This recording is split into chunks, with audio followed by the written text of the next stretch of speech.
I'm really curious about your work with education, and I we've been talking a lot in our kind of weekly discussion groups about applications of contemplative practice, or engaged Buddhism as a kind of a general, but very diverse category. So I was wondering if you could tell us a little bit more about um, how you apply Buddhism within a kind of an educational framework.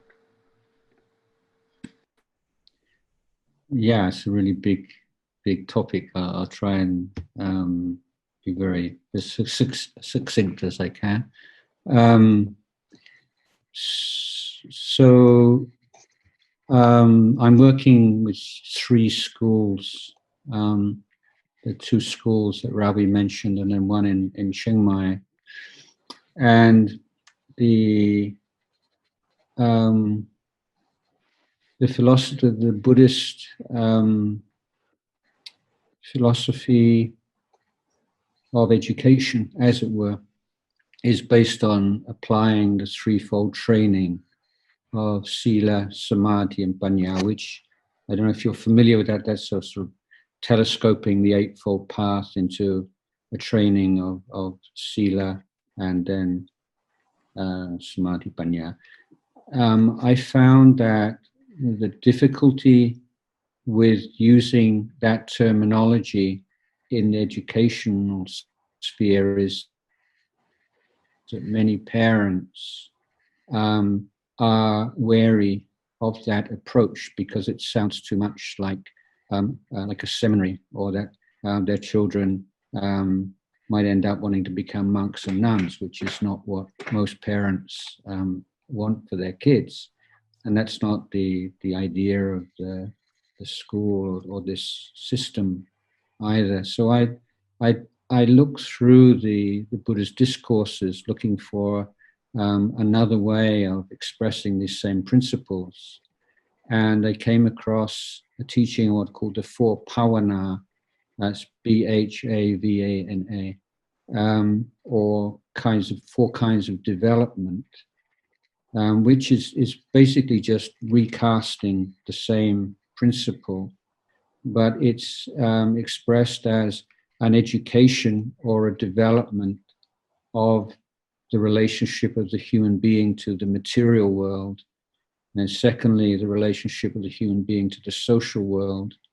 And then the third is the education of the heart and of the emotions. And the fourth, the education of the wisdom faculty.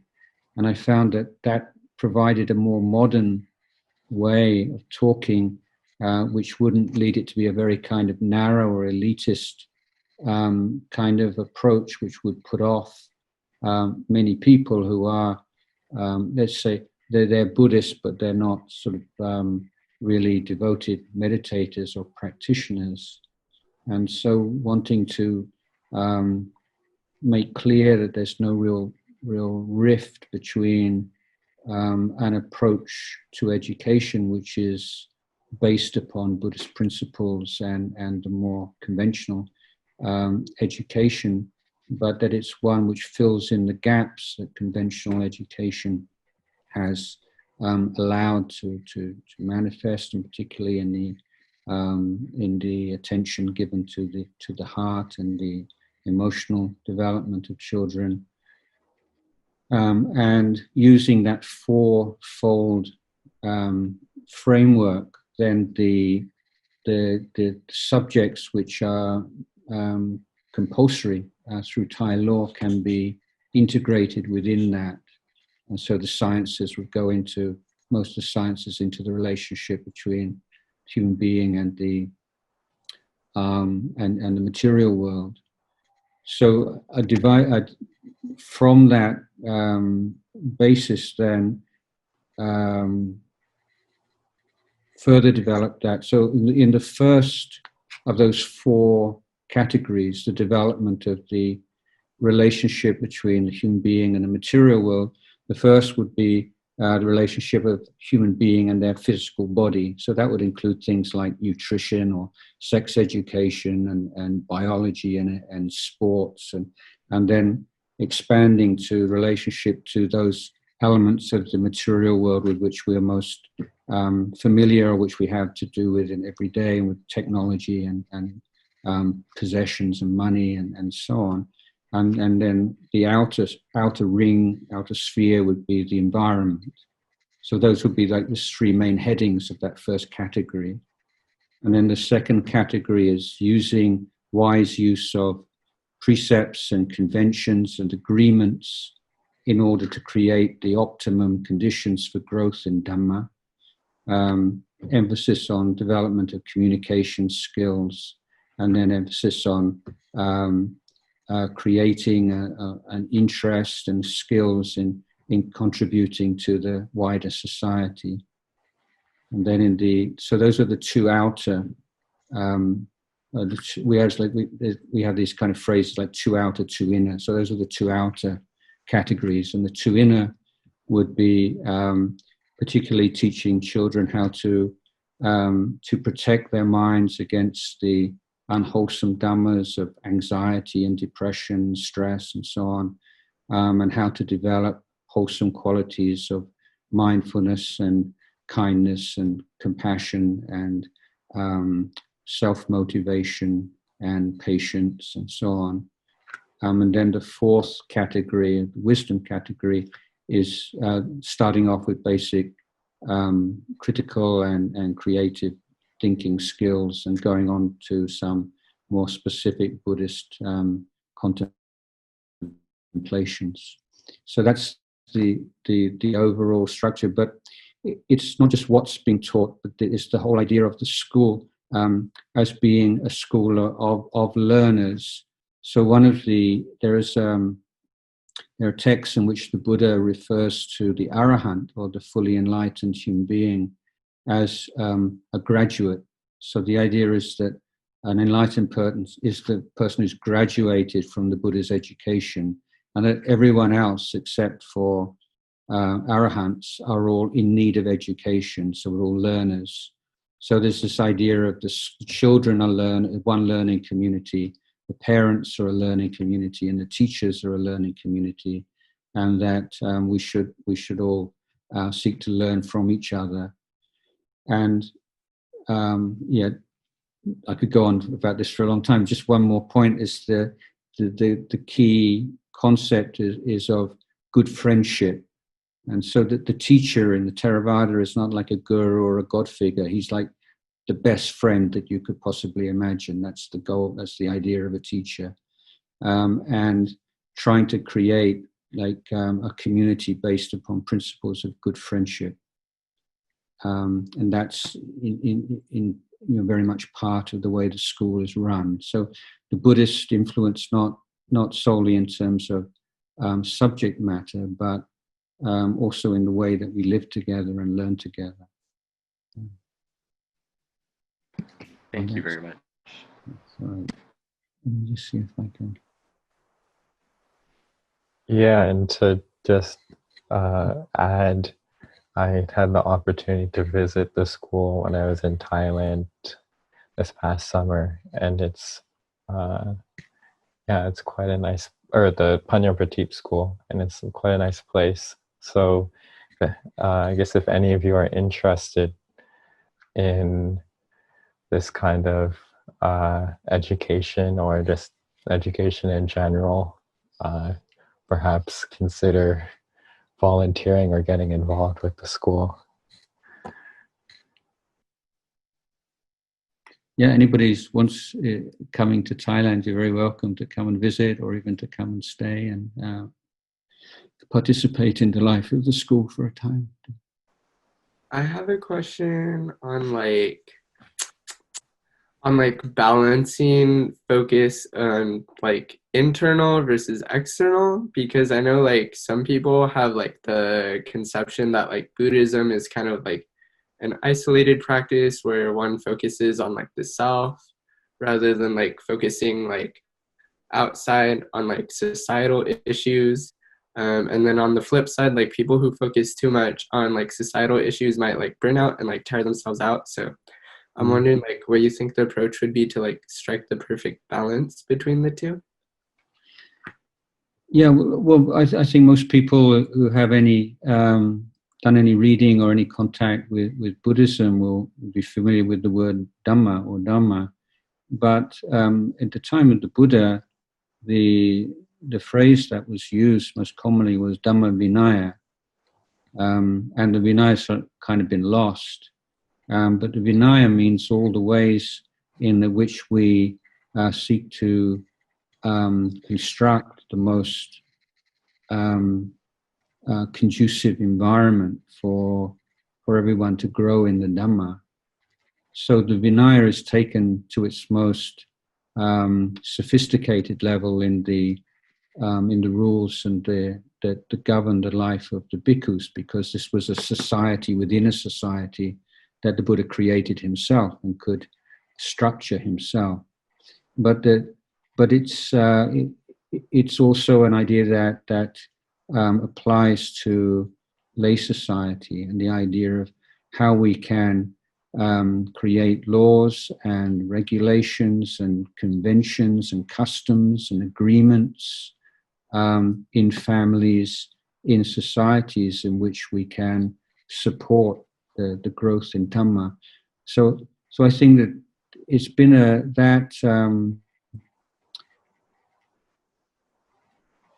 as being like exclusively or overly focused on the individual is much more a comment on the transmission of how Buddhism's been transmitted to the West and the aspects of Buddhism that have been taken up by people in the West, rather than the original vision of the Buddha, or as you can still find it practiced and experienced in some parts of Southeast Asia to this day, or speaking about the Theravada school. Well, I think that I've last few years I've been going to China quite a lot and speaking with Mahayana Buddhists and monastics in China about this. How far to go out to relieve suffering in the world, and often the Mahayana Buddhist friends will say, there is this kind of image of the Theravada Buddhists as kind of selfish and only involved in their own welfare. So it is a idea or a perception that's within Buddhist communities also. So I would say all that I can say is that as we understand it, the Buddha said that self-development and development of the community have to go hand in hand, and that they mutually reinforce each other, and that if you want to contribute to your community, you have to know how to look after your own mind, because I'm sure you've met people who get really passionate about doing something about injustice in society or some environmental issues or whatever, and throw themselves into it and then completely burn out within a year or two. And so they're unable to sustain that kind of commitment over a long period. Whereas if someone is also looking after their heart, training their heart, and being mindful and patient, and then they have the resources to be able to deal with all the challenges of helping others in a way that will prevent them from getting burnt out. Also, I think that a big problem with groups of well-meaning individuals in NGOs or in any charitable foundation tend to be attachment to views and opinions, and everyone gets very particularly passionate, when there's the idea I'm right and this isn't just for me, this is for everybody, this is for the country or for the planet, and everything becomes turned up to 11, and having that meditative perspective on views and opinions and how attachment works and how poisonous it is, I think that also can help, can mean a much more constructive engagement with others, and again to be helping in long term rather than just short-term burst of enthusiasm. Thank you. That was very insightful. I guess I have a follow-up to that, if that's okay. Yeah, we read your text on love in preparation for this session, and yeah, you talked a bit about how kind of passion for a cause or a country or something like that can like give us meaning and like what you described just now, but it can also kind of burn us out and rob us of wisdom. And I guess we've been talking in our discussions about a lot of current events, specifically what's happening in the United States and what's happened as a result of coronavirus, kind of these various injustices. And I guess I was wondering, when these emotional reactions are so strong and we feel so strongly about the issue, how do we how can we better see the other side, or kind of avoid having these one-sided perceptions of especially when we're like really passionate and inflamed by something that we see is wrong in the world? Yeah, I mean, this is I think again our ability to do that is enhanced by meditation practices in which we're learning to take a step back from views, opinions, thoughts, emotions, and being aware of just this flow without an owner. And so that kind of less identification with our own views and ideas and beliefs and fears enables us to open ourselves up to other opinions and views, and also to see them as being selfless, as not to make sort of demonic figures out of demonic behaviors, not to solidify that thing and create this world of bad people, and because that can be very depressing apart from anything else. But I think that it's very common that we tend to make straw men and look for the weakest and the most despicable kinds of expressions of views and beliefs that we disagree with, and that it's good to try and say, well, who is the most intelligent and the most articulate person who expresses the kind of views that I disagree with, and really listen to them and say, or something that you find just, how could anybody possibly think that, or then think, well then that is it's a really good challenge to think, how would it be possible to consider that as a rational and reasonable view or action? Because in many cases those people do feel that what they're doing is rational and reasonable, and how do you get to that point, and what are the premises, the beliefs that you take on board, and which will make that kind of view seem reasonable, because it's usually within the context of a larger belief system. And I think that when you can deconstruct these things and see them in terms of thoughts and ideas which are based upon beliefs which are based upon, and then it just takes a lot of the kind of the poison out of it when you see people, as you say, behaving in these terrible ways, and to see the fear and the anger and the just the fact that someone can take on a false idea or like a poisonous belief, maybe when they're young, and then it just becomes part of them, and then it becomes very almost impossible for them to stand outside of that and even to consider the possibility that it could be wrong. And I think as meditators, as practitioners, then if we tend towards that side, that sense of arrogance, and we're always saying, well, maybe I could be wrong. I could be wrong. I could be wrong. If you're someone who's very insecure and lacking any self-confidence, then maybe you need the mantra, maybe I'm right, maybe I'm right. But just finding that kind of balance between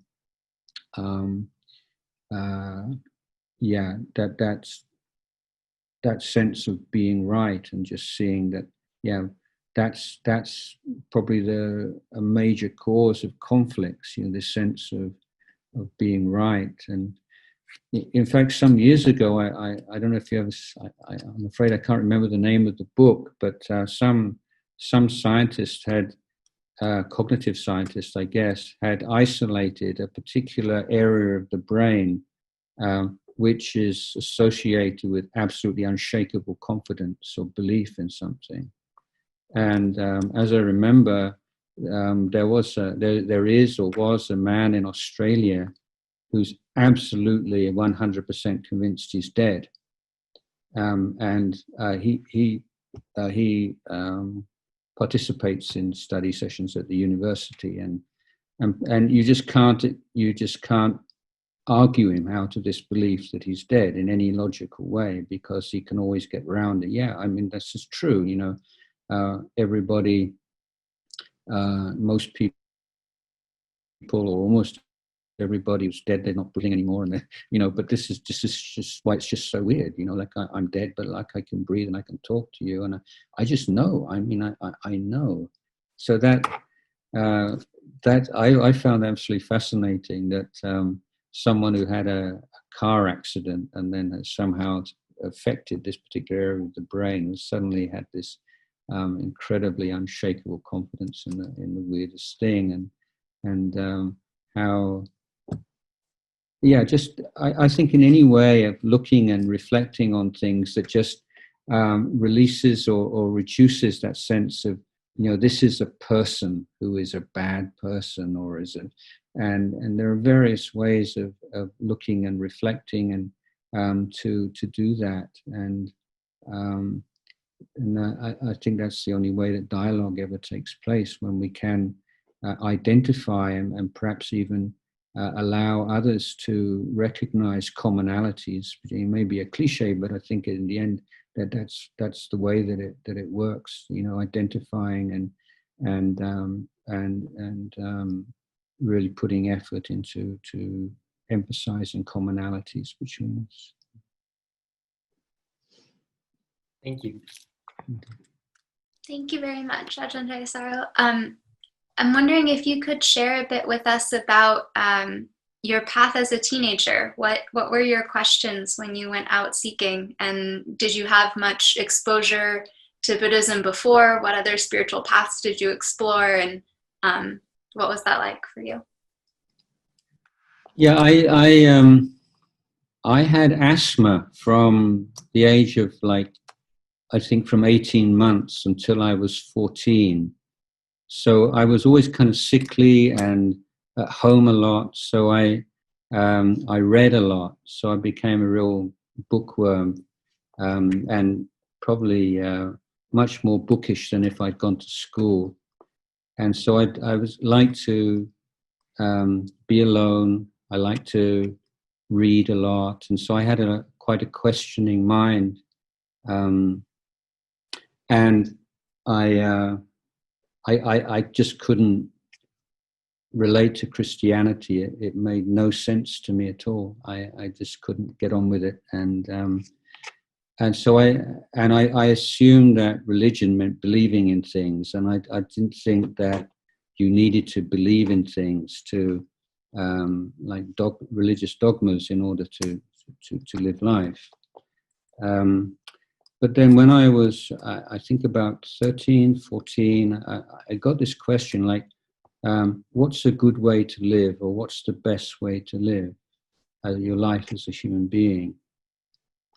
And that seemed to me to open up a whole number of other questions, like, is that even a reasonable question?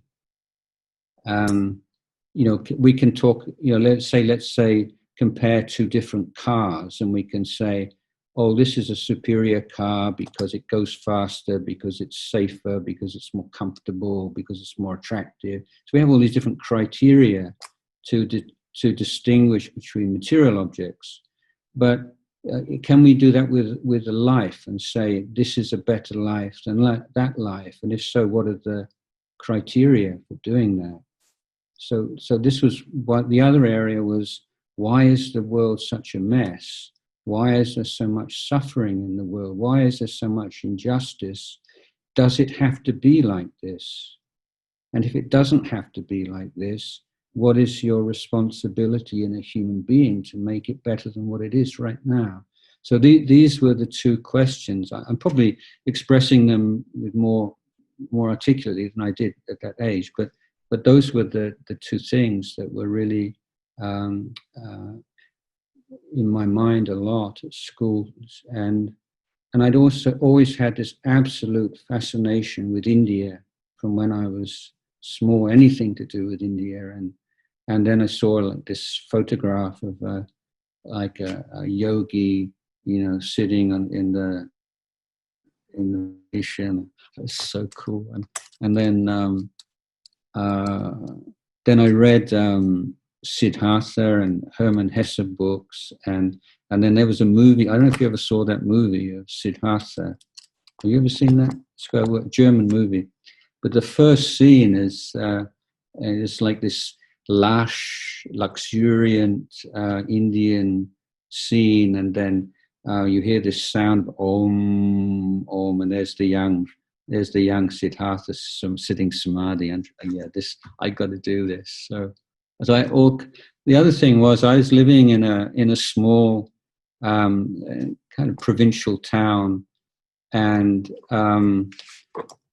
I was constantly looking for a peer group. I was always a bit, not quite fitting in with everybody else, and it seemed to me the only group that I had any kind of sense of connection with was the hippies. And so everything all came together with like the love for adventure and to test myself and to learn about life and to with this the hippie trail to India.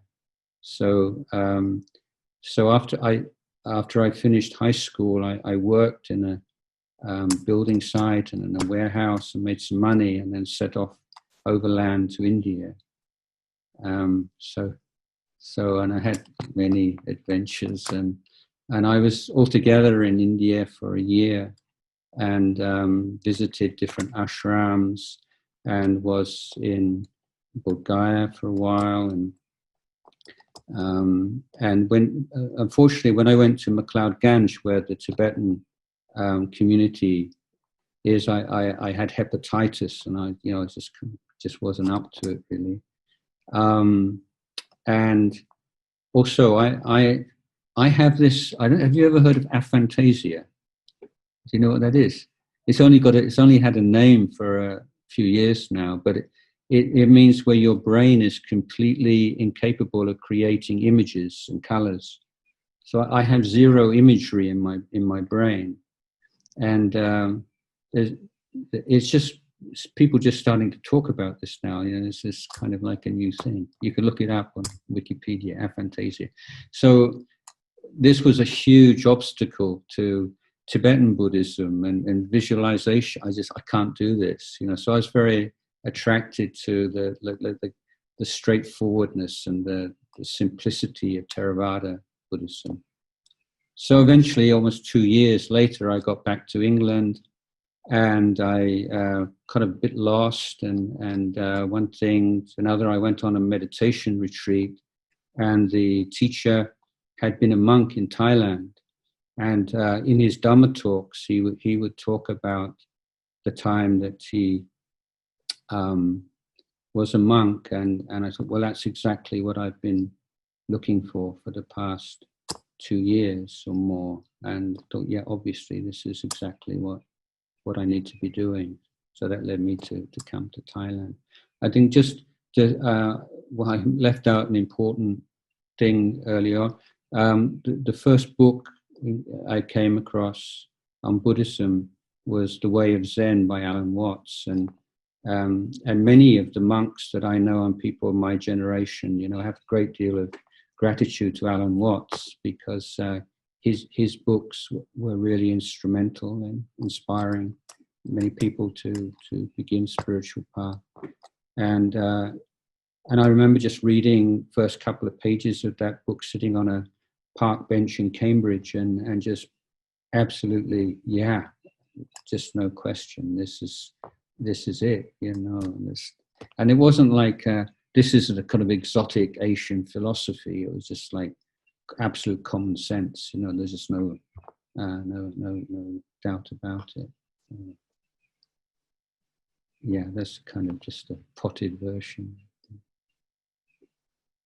Thank you very much. Yeah, okay. I was wondering if you could comment more on the student-teacher relationship, either in Buddhism in general or in the Theravada tradition in particular. Yeah, and it's a follow-on point from the previous question, in that apart from my realization I wouldn't be able to really develop any of the meditations based on visualization, a more substantial doubt I had about Tibetan Buddhism was the relationship between the teacher and student, and how the teacher is considered to be the guru or sort of a living Buddha, and that kind of absolute devotion to an unconditional devotion to a teacher. I found that rather uninspiring and dangerous. It seemed to me to open up the possibility for all kinds of corruption, and I wondered whether I would be willing to give myself to that kind of a structure. And so what particularly attracted me to Buddhist monastic, Theravada monastic order, is that the Vinaya discipline applies to all monks, including fully enlightened arahants. There are no exceptions. So there's not this idea that you reach a certain level and you don't have to do all this stuff anymore. You don't have to keep all these rules anymore because your mind is free, and whatever you do is per se enlightened behavior, and it shouldn't be held up to the norms of everyday behavior. You know, you're something else and above that now. What I liked is that in this tradition, then the teachers keep all the rules, even if they don't personally need to do that, but in order to be a good example to younger monks. Now, if you're a young monk and you know, you start, a lot of the rules are really kind of irritating, and you think, I don't really need to do this, you know, what difference does this make ultimately? And this is sort of the way your mind works. And then, you know, if you've got the teacher, you say, and then when you get to that level, you don't have to do it anymore. So maybe I'm at that level already, and maybe I'm just, you know, that you can kid yourself a lot. But then when you see a teacher who keeps these rules with great, very, you know, with real scrupulosity and really carefully, and then you think, well, if he keeps it, then, you know, what possible excuse can I have for not doing that? And so that's a protection for young monks, and one of the rules for a new monk is that if he sees his teacher misbehaving, he has a duty to, with great respect, to admonish or to express his disease at what he's seeing. So there are kinds of checks and balances built into the hierarchical monastic system by the Buddha to prevent those in power from taking advantage of those under their guidance. And I was very impressed with this, and I felt that it created a system which, while not absolutely kind of bulletproof, there'll always be some corruption, but as far as possible was set up in a way to minimize or to prevent that whenever it's possible. And so over the years, I would say over the past 40 years, there have been so many of scandals in Buddhist and spiritual communities because of this lack of clarity about the relationship between students and teachers. And so for a monk, for instance, we're not allowed to be alone in a room with a woman or to speak more than absolute minimum number of words without another man present. So that these are there are all kinds of rules which are meant to prevent even the possibility of gossip or malicious, malevolent kind of slanders that have to be very, very careful to maintain the integrity of that connection between, particularly in a sort of heterosexual sense, between male monastics and female teachers. But whenever a spiritual teacher is someone who has that kind of power and charisma, and it can be very intoxicating for new students particularly, and that's why spiritual teachers need a very clear-cut moral standard to prevent that relationship from being distorted or corrupted. And the same would work for with a female teacher and a male student, I'm sure. Thank you. So, sorry. So maybe just to add, return to something that mentioned before, is the idea of in Theravada of the teacher is of what we call the Kalyana Mitta, or is the good friend.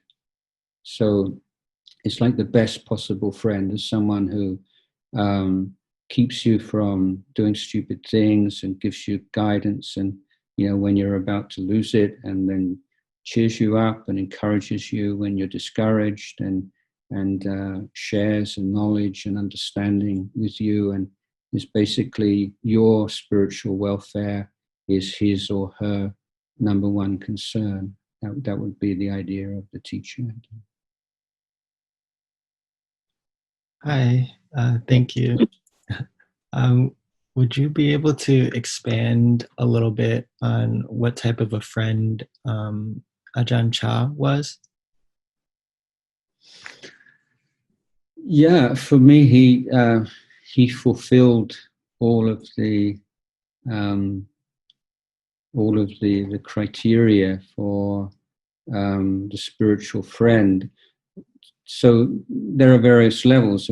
So in everyday life, the Buddhist idea is that we will strive to be good friend or Kalyana Mitta to those around us, but in different ways. So to try to be a good friend to our parents, to be a good friend to our spouses and girlfriends and boyfriends and our colleagues and so on. But in that sort of special or most elevated form of the good friend or the Kalyana Mitta, the Buddha spoke of 7 characteristics, and I feel that Ajahn Chah, at least for me, fulfilled all of those. So the first is that the Kalyana Mitta just gives rise to feelings of great love and affection in the student. And with Ajahn Chah, we used to go around to his cottage and sit, and he'd tell stories, or he'd teach us or tell us off, and he'd be there to like 11, 12, and you have to get up at 3 o'clock in the morning, So, and unless he would drive you away, you wouldn't go back to your hut. You just wanted to be there and be with him and massage him or fan him or just sit and listen and be in his presence. So there is that, that's the most kind of guru-like quality, it's just that he inspires that sense of love and affection.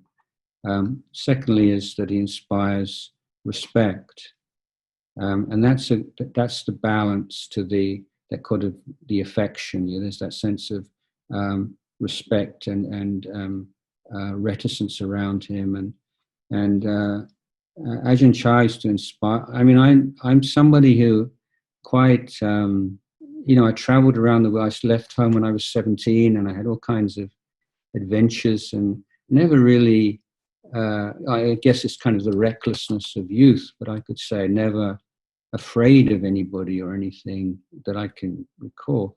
And I met Ajahn Chah, and I felt afraid of him.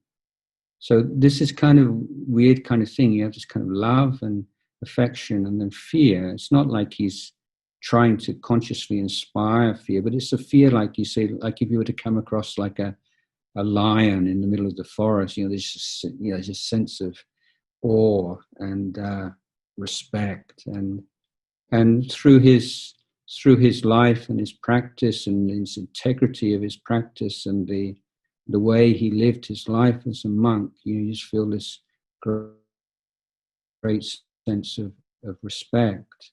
And then the third element is that you feel that you become better through being with him. You feel that your defilements become exposed and become weaker, and then you feel inspired to emulate him, and you can feel that virtues within you are growing through being close to him or receiving his teachings.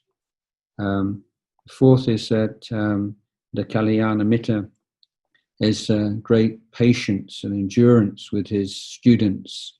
So, students can get they can be stubborn and opinionated, or they can be very clingy and they want to attach, or they want to sort of compete for your attention and so on. And so teachers have to be very, very patient with their students' foibles and shortcomings and defilements. I found Ajahn Chah really had that quality to a great extent. Then he's someone who can express the Dhamma in a way that is appropriate to each individual, each group of person. There's not kind of a fixed way of talking, but one which takes into account the background, the spiritual maturity, the needs of each person that he speaks to or teaches, and is someone who can express the most profound principles of Dhamma in a very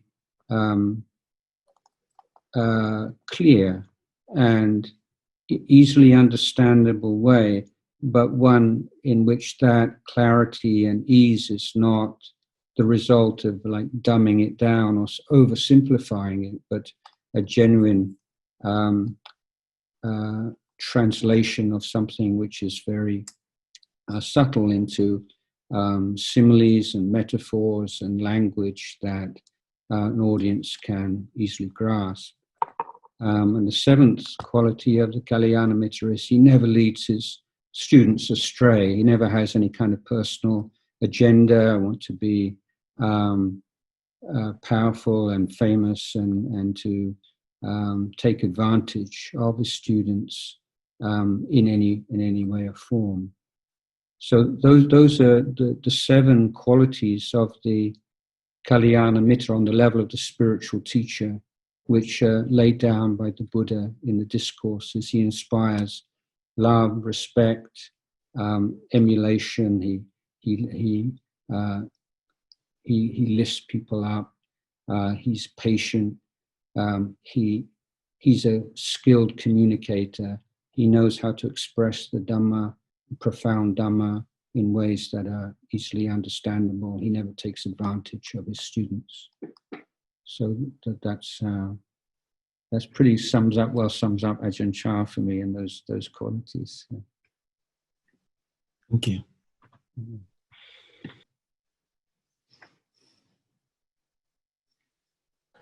I see that we're running close to the end of our time together, but maybe we have time for one more question. Sure.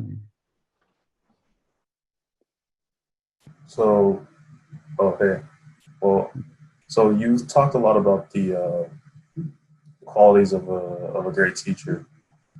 I'd like to hear some more about the qualities you think are important for great students. Yeah, good. Also, the importance of finding like a great teacher. First of all, there aren't that many great teachers around, and even if there are, even if you have the great good fortune and accumulated merit to find a great teacher, it's not always the best thing for you. Sometimes great teachers tend to be famous and they have a lot of people around them, and there can be a lot of pettiness and competition. And yeah, so it's not like you find a great teacher and now that's it, you're on the way. It can or cannot be the case. And making that because I've been in Thailand for 40 years now, and I've just seen so many people on this quest for a perfect teacher, and then they end up completely discouraged, or wherever they go there's this fault-finding mind, and they're always disappointed in some area or some aspect, if not the teacher, then of the place, the monastery, or of the people around the teacher. And so as an attitude, that I need a great teacher, I'm not really in support of that. I mean, if you do, then great, but not necessarily great either. What I think is important is a teacher where, as I mentioned just now, as you feel that there's progress being made, that greed and hatred and confusion and doubt and jealousies and all these kind of negative mental states are over a period of time waning. It's not like a day-on-day thing or even a week-on-week thing, but you can see like a trend over and over a period of time, and that the wholesome dhammas of mindfulness and clear comprehension and effort and patience and so on, the loving kindness and compassion are on the increase. And you could say that, yeah, if it wasn't for this teacher, then I can't see that happening. So it's someone who's further ahead on the path, and that you have that kind of connection with him, that you find that your practice develops. I think that's in this day and age, that's a more practical level. The other thing is we do have this incredible advantage of technology, where now you can listen and watch great teachers from around and have it, whether it's inspiration or whether it's information. We have students have that access that would have been a dream, for monks and meditators for the last 2,000 years, to be able to listen and watch the great masters in the way that we can today. It's unbelievable. In terms of student, then patience and consistency, I think, is probably key.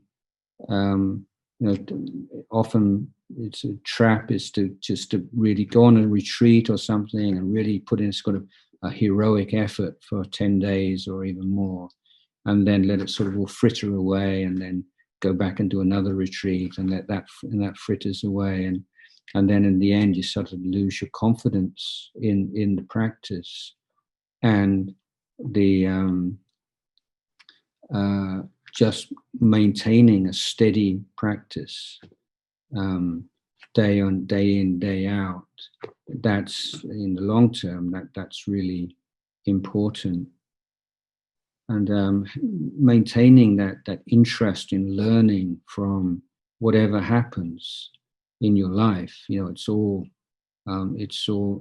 there to be learnt from. So that stance and that attitude of the student in every area of life, learning how to be a human being, learning how to be a man, or learning how to be a a son, or how to be a boyfriend or a husband or a father. There's so many things, and just looking at those things as like lifetime tasks that we're learning.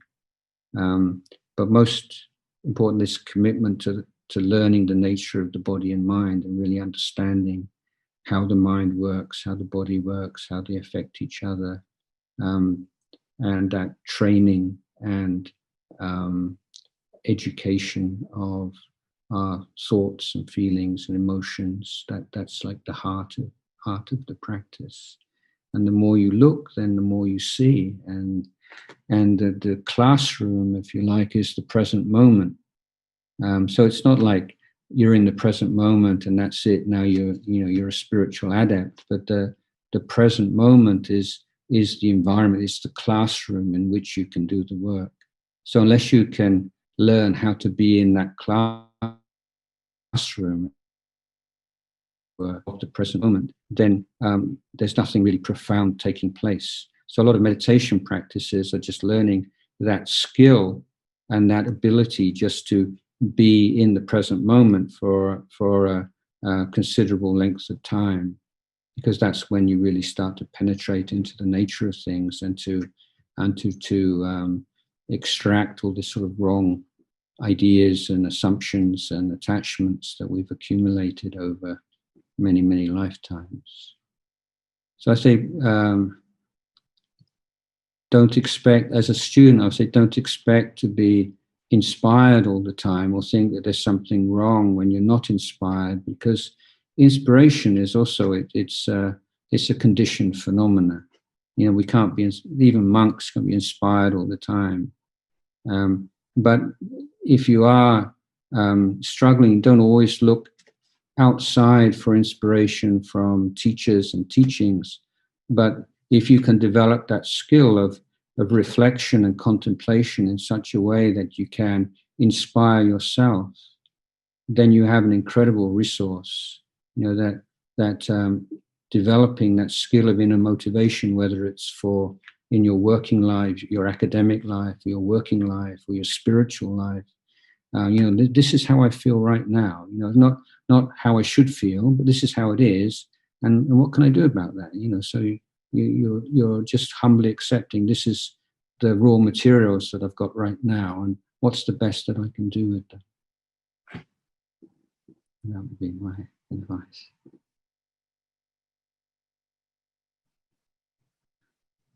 There's I don't know if you ever read the story or heard the story about Einstein. So I tell this to school children. So Einstein, the story anyway, is that he went to some big conference. So this is towards the end of his life, where he's got that very distinctive appearance. But supposedly someone comes up to him at the conference and said, "Who are you?" And rather than saying, "I'm Albert Einstein, how could you not recognize me? And I got 2 Nobel Prizes," and so on. He says, "Oh, I'm a student of physics." And I think that captures that attitude really, really beautifully. Even like a world-renowned scientist and achieve all the accolades and fame and fortune, and yet he considers himself a student of physics. And I think to sustain that kind of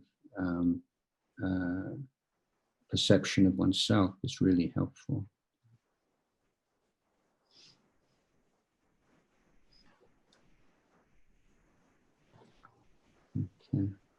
Okay. Well, thank you so much on behalf of, I think, all of us and the Buddhist community at Stanford. Thank you so much for coming to speak with us and lead a meditation. And also thank you to the host center of Buddhist Studies for co-sponsoring this event. Yeah, thank you. Thank you. Yes, this is my first time, so I've got to learn how to do this. It's and adapt to the new normal, and so I hope I'll get a bit more fluent as I do it more often. Yeah, so it's midnight here. I think maybe time for me to go and have a rest. So I wish you all the best in your practice, and may you be well, happy, and may all the negative mental states in your heart wither away and die, and may all the positive mental states grow and flourish, and maybe we can see each other again sometime.